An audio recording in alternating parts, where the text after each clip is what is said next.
In this specific video, you're going to learn how to display related posts effectively. Imagine this. Somebody goes to your WordPress site and they read a post. They really enjoy the content within that post.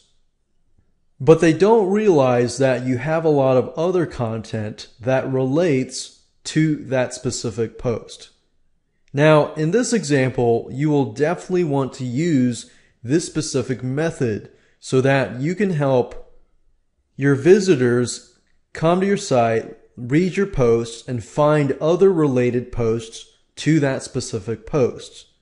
In order to do that, you'll want to hop over to your WordPress dashboard, and we're going to be installing a specific plugin called the Contextual Related Posts. So hop on over to the plugins section and click on Add New. And we're going to be doing a search on contextual related posts. Click on Search Plugins, and you'll see the post at the very top. Click on Install Now and OK. Enter your FTP username and password and click on Proceed. And click on Activate Plugin. Now let's configure the settings. So go under the settings and click on Related Posts. You're not going to see the contextual related posts. You're going to see a link for related posts. So click on that.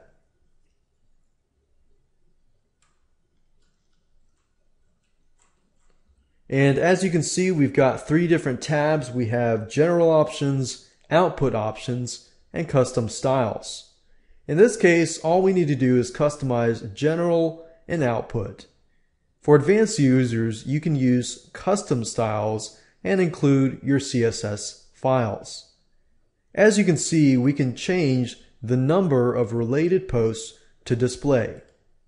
In this case, by default, it is set at 5. So you can change it to 5, you can change it to 10, you can change it to 3, and so forth. In this case, we're going to leave it at 5.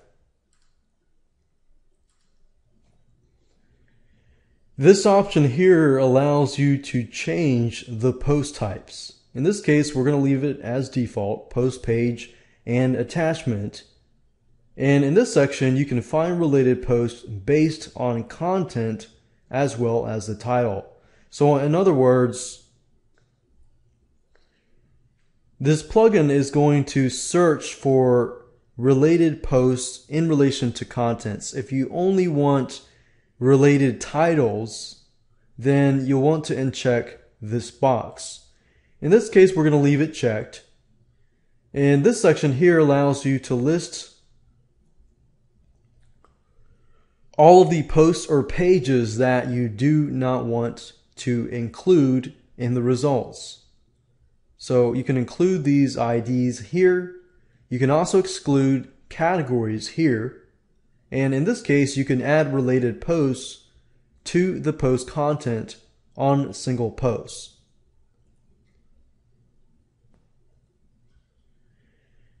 In other words, it gives you more of an impact, or it gathers more related posts. In this case, it adds related posts to pages. We're going to leave this unchecked. And we're going to leave everything by default and click on Save Options.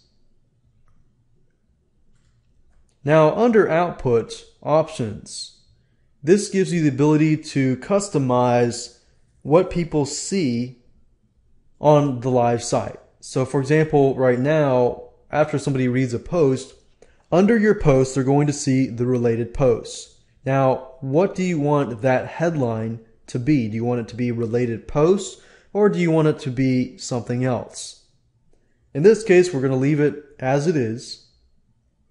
And under this section, if there are no related posts, you can either display no related posts or keep a blank output.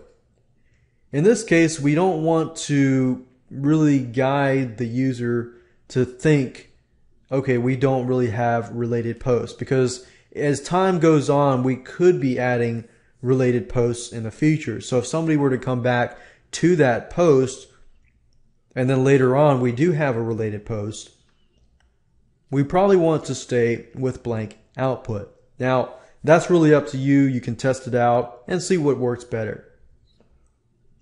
In this case, you can show post excerpts in the lists. For example, they will see the title and they will see an excerpt.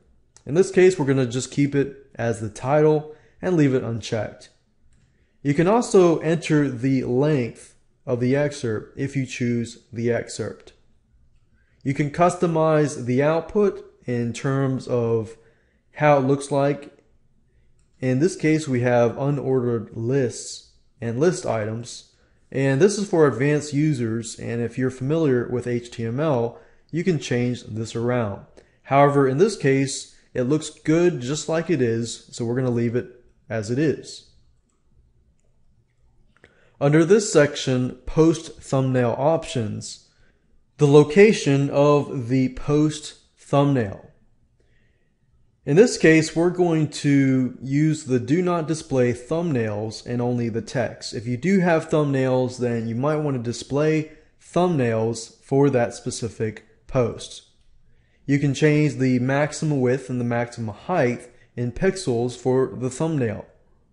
And most of this deals with thumbnails, so if you want to customize it for a thumbnail, you can. However, in this case, we're going to leave everything by default.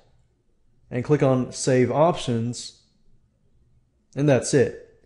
So once you have set the settings and you're ready to go, there's nothing else that you need to do. In fact, you can test this out by going to the live site. And what I'm going to do here is simply pick a post where I know there are going to be related posts.